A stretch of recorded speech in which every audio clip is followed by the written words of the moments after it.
கர்த்தராகிய இயேசு கிறிஸ்துவின் நாமம் மகிமைப்படுவதாக. தேவனுடைய வார்த்தைகள் நம்ம ஒவ்வொருவரையும் போஷிப்பதாக, நம்மை பலப்படுத்துவதாக என்று சொல்லி இந்த வேலையை ஆண்டவருக்குள் நான் ஒப்பு கொடுக்கிறேன். 2 சாமுவேலின் புத்தகம் 23வது அதிகாரம் 17வது வசனத்தை நான் உங்களுக்காக வாசிக்கிறேன். கர்த்தாவே, தங்கள் பிராணனை எண்ணாமல் போய் வந்த அந்த மனுஷருடைய இரத்தத்தை குடிக்கும் இந்த செயல் எனக்கு தூரமாய் இருப்பதாக. கர்த்தாவே, தங்கள் பிராணனை எண்ணாமல் போய் வந்த அந்த மனுஷருடைய இரத்தத்தை குடிக்கும் இந்த செயல் எனக்கு தூரமாய் இருப்பதாக. பெலிஸ்தர் தாவீதுக்கு விரோதமாக பாளையம் இறங்கி இருக்கிறார்கள். ஒரு தானியம் பெத்லகேமில் இருக்கிறது. தாவீதோ ஒரு அரணான இடத்திலே தன்னை ஒழித்து கொண்டிருக்கிறார். அவரை சூழ பராக்கிரமசாலிகள், மிகவும் பலத்த பராக்கிரமசாலிகள் 30 பேர் நின்று கொண்டிருக்கிறார்கள். அதில் 3 பேர் மிகவும் மிகவும் பலத்தவர்கள். தாவீது பெத்லகேமை பற்றி நினைத்தவுடன் தாகமாய் இருந்த அவர், அந்த ஒலிமுக வாசலில் ஒரு கிணறு உண்டு. அந்த கிணற்றின் தண்ணீர் மிகவும் நன்றாக இருக்கும், ருசியாக இருக்கும். அதை குடிக்க வேண்டும் என்ற ஆசை தாவீதுக்கு உண்டாகிறது. அவர் தன்னை அறியாமல் பெத்லகேமின் ஒலிமுக வாசலில் கிணற்றிலே இருக்கிற அந்த தண்ணீரை எனக்கு குடிக்க கொண்டு வருகிறவன் யார் என்று கேட்டவுடன் இந்த 3 பராக்கிரமசாலிகளிலும் அப்படியே புறப்படுகிறார்கள். அம்பை போல, வில்லிலிருந்து புறப்பட்டு அம்பை போல புறப்பட்டு விட்டார்கள். எங்கே? பெத்லகேமின் ஒலிமுக வாசலை நோக்கி. அங்கே யார் பாளையம் இறங்கி இருக்கிறார்கள்? தாவீதின் எதிரிகள், பலத்த எதிரிகள், பெலிஸ்தர்கள் பாளையம் இறங்கி இருக்கிறார்கள். இவர்கள் அங்கே போய் அந்த தண்ணீரை எப்படி எடுத்தார்களோ தெரியாது. அவர்களோடு யுத்தம் பண்ணியோ தள்ளிவிட்டோ என்ன செய்தோ அந்த தண்ணீரை எடுத்துக்கொண்டு பத்திரமாய் திரும்பி வருகிறார்கள் தாவீதின் இடத்தில். அந்த தண்ணீரை கரத்தில் வாங்கி அதை பார்த்தவுடன் தாவீதனுடைய உள்ளத்திலே ஒரு நினைவு வருகிறது. 139வது சங்கீதம் 2வது வசனத்திலே அவர் அதை சொல்லுகிறார். கர்த்தாவே, தூரத்திலிருந்து என் நினைவுகளை நீர் அறிகிறீர். என் நினைவுகள் எல்லாவற்றையும் நீர் தூரத்திலிருந்து அறிகிறீர் ஆண்டவரே. பெத்லகேம் வாசலிலே இருக்கிற தண்ணீரை குடிக்க வேண்டும் என்று நான் நினைத்த பொழுதே என்னை நீர் கண்டுவிட்டீர் ஆண்டவரே. இந்த பராக்கிரமசாலிகள் அங்கு போய் ஒருவேளை தங்களுடைய பிராணனை விட்டிருந்தால் என்ன நடந்திருக்கும்? அவர்கள் எப்படியோ தப்பித்து தண்ணீரை கொண்டு வந்திருக்கிறார்கள். அது அவருடைய ரத்தம் போன்றது. இந்த உணர்வு அந்த தண்ணீரை பார்த்தவுடன் தாவீதுக்குள் எழும்புகிறது. ஆசைப்பட்டு கேட்டுவிட்டார், உண்மைதான். ஆனாலும் கூட அந்த தண்ணீரை கரத்திலே வாங்கியவுடன் அந்த மனிதர்களுடைய பிராணன், அவர்களுடைய ஜீவன் இவருடைய பார்வையிலே அருமையாக தோன்றுகிறது. ஐயோ, எனக்காக போய் இதை கொண்டு வந்தார்களே, நான் செய்த தவறல்லவா இது என்று சொல்லி அவர் உணர ஆரம்பிக்கிறார். பிரியமான தேவனுடைய பிள்ளைகளை, இந்த உணர்வை இந்த நாளிலே நாம் உலகத்தில் பார்க்க முடியவில்லை. மற்றவர்களுடைய பிராணன் மாத்திரமல்ல, அவர்களுடைய பொருள், அவர்களுடைய சம்பாத்தியம், அவர்களுடைய வருமானம், அவர்கள் சேர்த்து வைத்திருக்கும் சொத்து, இவை எல்லாவற்றின் மேல்தான் மற்றவர்களுடைய கண்கள் இருக்கிறது. அவர்கள் அதை எவ்வளவு பாடுபட்டு சேர்த்திருப்பார்கள், அதை அவர்கள் எதற்காக சேர்த்திருக்கிறார்கள், எப்படி உழைத்தார்கள் என்றெல்லாம் எண்ணம் வருவதில்லை. எப்படியாவது அதை கொள்ளையாடிவிட வேண்டும். அதனால்தான் விதவிதமான நூதனமான கொள்ளை என்று போடுகிறார்கள். நூதனமான கொள்ளைகளை நாம் இப்பொழுது பார்க்கிறோம். விதமாய் திட்டம் பண்ணி விதமாய் இந்த காலத்து உபகரணங்களை உபயோகித்து பல வகையிலே கொள்ளை நடக்கிறது. மனிதர்களை பார்க்காமலே அவர்களுடைய பணத்தை எடுத்து விடுகிறார்கள். மனிதர்களோடு போராடாமலேயே திருடி விடுகிறார்கள். அது மாத்திரமல்ல, விதமாய் கொள்ளையாட நினைக்கிறார்கள். பழகுகிறவர்களும் கூட வேதம் சொல்லுகிறது, இனிமையாய் பேசுவார்கள். அவர்களுடைய வாயின் வார்த்தைகள் மிக இனிமையாய் இருக்கும். ஆனால் நீதிமொழிகள் 30:8 சொல்லுகிறது, மாயையையும் பொய் வசனிப்பையும் எனக்கு தூரப்படுத்தும் என்று சொல்லி ஞானி கேட்கிறான். மாயையையும் பொய் வசனிப்பையும் தூரப்படுத்தும். இந்த பொய்யாய் வசனிக்கிறவர்கள், இப்படி நீங்க கொடுங்க, 2 மாசத்துல உங்களுடைய பணமும் திரும்பி வந்துடும், 4 மடங்கு வட்டியும் வந்துவிடும், இல்லைன்னா 4 மடங்காக பணம் உங்களுக்கு திருப்பி கொடுக்கப்படும், என்னவெல்லாம் பொய் சொல்லி மக்களுடைய பணத்தை எடுத்து விடுகிறார்கள்.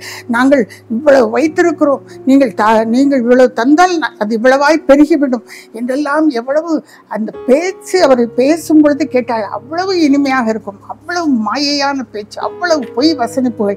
இதை நம்பி மக்கள் ஏமாந்து போகிறார்கள். நீதிமொழிகளின் புத்தகம் 4:24, அதனால் தான் பார்க்கிறோம், உதடுகளின் மாறுபாட்டை தூரப்படுத்து.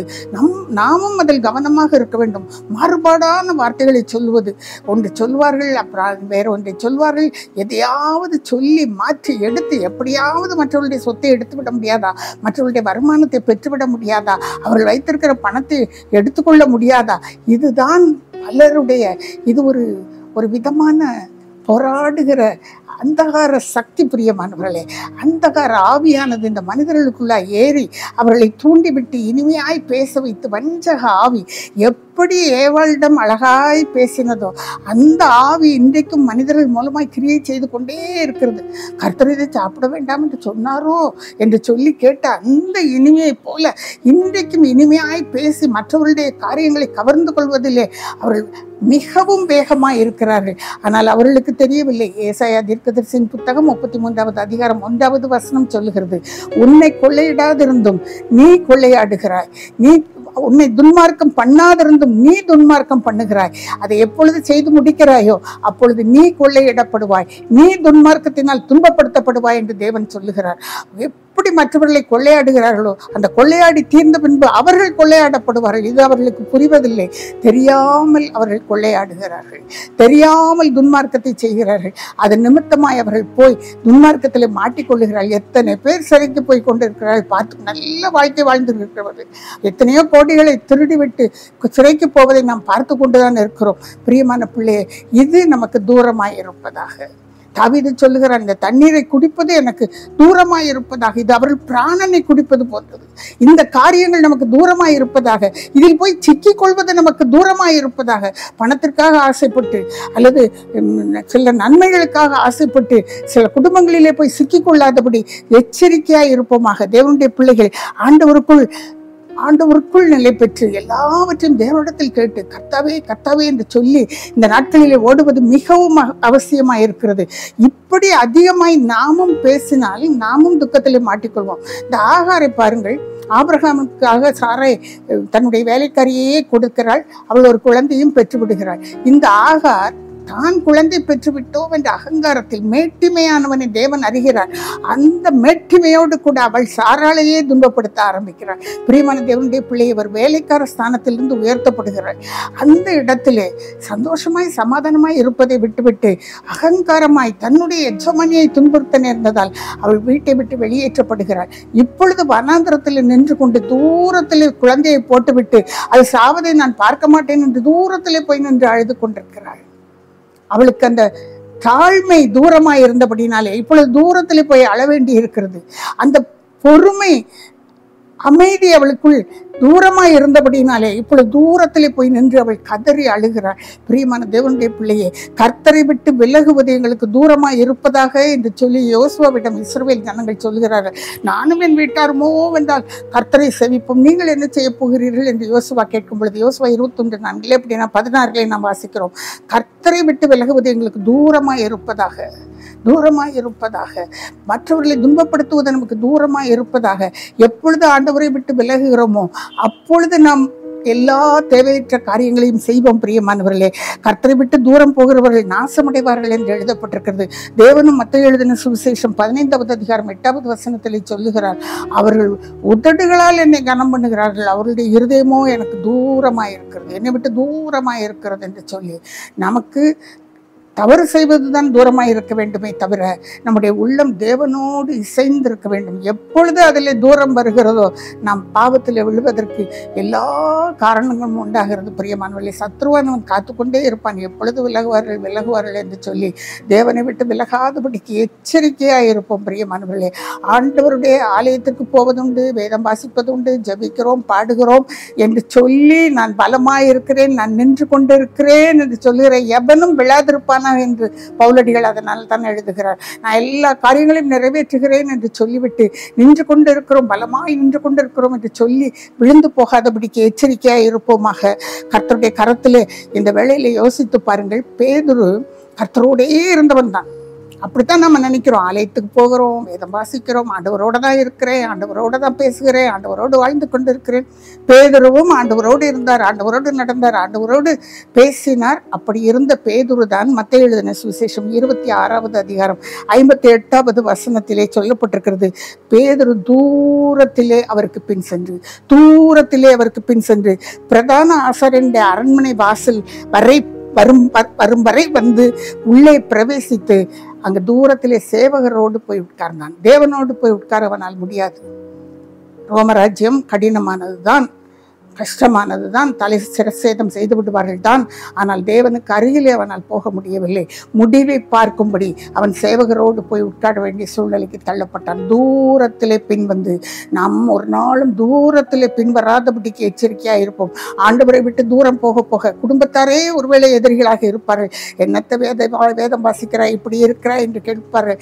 நம்மை நாமே திருத்திக் கொள்வோம், ஆண்டவருக்குள்ளே திருத்திக் கொள்வோம். பிரியமானவர்களே, மேலதிகாரிகள் கேட்பார்கள், நாம் வேலை செய்கிற ஸ்தலத்திலே கேட்பார்கள், நம்மோடு பழகுகிறவர்கள் கேட்பார்கள், நீ ஜெபித்து எதை கண்டாய் என்று கேட்பார்கள், உன் தேவன் எங்கே என்று கேட்பார்கள். இந்த கேள்விகள் எல்லாம் வந்தாலும் கூட தேவனோடு நெருங்கி நடக்க, இன்னும் அதிகமாய் நெருங்குவதற்கு முயற்சி செய்ய வேண்டுமே இல்லாமல் தூரத்திலே போய்விடுவேன், இது தூரமாய் இருக்கட்டும், இந்த வாழ்க்கை கொஞ்சம் ஆவிக்குரிய வாழ்க்கை தூரமாய் இருக்கட்டும் என்று தூரமாய் போக வேண்டாம். பிரியமானவர்களே, மார்க் எழுதின சுவிசேஷம் 5வது அதிகாரம் 6வது வசனத்திலே வாசிக்கிறோம். கர்த்தர் வந்து கதரேயனுடைய நாட்டிலே இறங்கும் பொழுது கல்லறைகளின் நடுவிலே வசித்து வந்தவன், அவனை யாராலும் கட்டக்கூடாது, சங்கிலியை போட்டு கட்டினாலும் அவன் உடைத்து கொண்டு ஓடி வருவான். அவன் ஓடி வருகிறான், இயேசுவை நோக்கி. தூரத்திலே இயேசுவை கண்டு என்று எழுதப்பட்டிருக்கிறது. தூரத்திலே அவன் அடையாளம் கண்டு கொள்கிறான். பாருங்கள், தூரத்திலே இயேசுவை கண்டு ஓடி வந்து பணிந்து கொண்டு, அந்த பிசாசு பணிந்து கொள்கிறது.